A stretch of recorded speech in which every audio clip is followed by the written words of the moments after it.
তার মর্মান্তিক মৃত্যুতে, শহীদ মৃত্যুতে সারা জাতি শোকাহত, বাংলাদেশ শোকাহত, আমরা গভীরভাবে শোকাহত।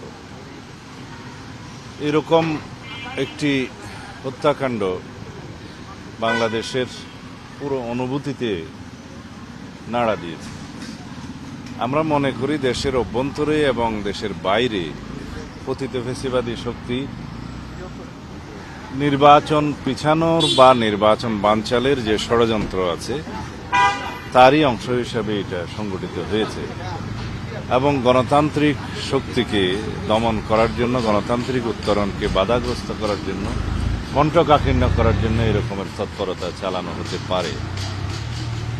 আজকে তার সব দেহ আসবে, তার ডেড বডি আসবে 6:45 সময় আন্তর্জাতিক বিমানবন্দরে।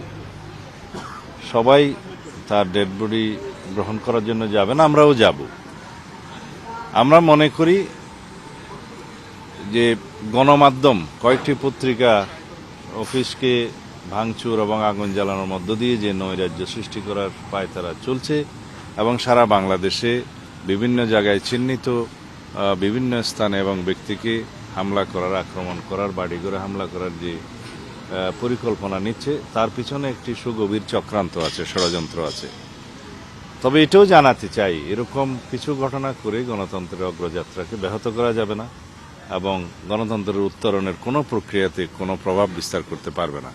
বাংলাদেশের গণতান্ত্রিক উত্তরণ সঠিকভাবেই যাবে, নির্ধারিত সময়ে নির্বাচন হবে ইনশাআল্লাহ এবং বাংলাদেশের মানুষ সেই দিনের অপেক্ষায়। আমি তো বলেছি যে পতিত ফ্যাসিবাদী শক্তি এবং কিছু দেশীয় এবং আন্তর্জাতিক চক্র আছে যারা বাংলাদেশে গণতন্ত্র শক্তিশালী হোক সেটা চায় না, বাংলাদেশের গণতান্ত্রিক উত্তরণটা মসৃণ হোক সেটা চায় না। এখানে সুপরিকল্পিত কোনো ষড়যন্ত্র কাজ করছে বলে আমাদের সন্দেহ।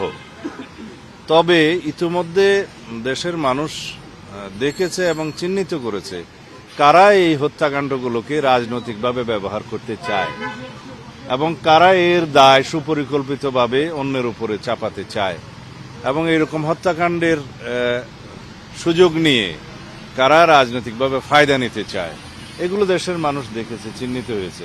আমি এর বেশি খোলাখুলি বলতে চাই না। আমাদের প্রিয় নেতা জনাব তারেক রহমান দীর্ঘ 17 বছরের কষ্টকর নির্বাসিত জীবন শেষে স্বদেশ প্রত্যাবর্তন করবেন, সেটা একটি ঐতিহাসিক ঘটনা, ঐতিহাসিক মুহূর্ত এবং বিগত 55 বছরের জাতীয় ইতিহাসে সেরকম দৃষ্টান্ত যেগুলো আছে তাকেও ছাড়িয়ে যাবে এই ঐতিহাসিক মুহূর্ত।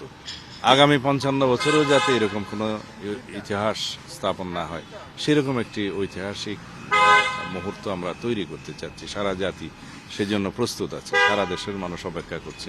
তো সুতরাং তার আগমনকে কেন্দ্র করে যাতে নিরাপত্তাজনিত এবং প্রোটোকলজনিত কোনো বাধাবিঘ্ন না হয় সেই জন্য আমরা তার অবতরণের স্থান থেকে শুরু করে এবার কেয়ার যাওয়ার পথে, দেশনেত্রী বেগম খালেদা জিয়াকে দেখতে যাওয়ার পথে এবং সমস্ত স্থানে যাতে জনসমাগমটা নিরাপদ হয়, নিশ্চিদ্র হয়, নিরাপত্তা আমরা নিশ্চিত করতে পারি এবং জনগণের সামনে তিনি যে দাঁড়িয়ে কৃতজ্ঞতা জ্ঞাপন করবেন, ধন্যবাদ জ্ঞাপন করবেন, সেই জায়গাটাকে আমরা চিহ্নিত করেছি।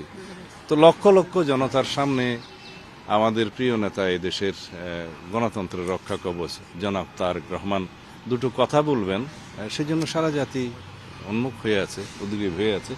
সেই বিষয়গুলো নিশ্চিত করার জন্য আমরা সমস্ত জায়গাগুলো আগে থেকেই পরিদর্শন করছি।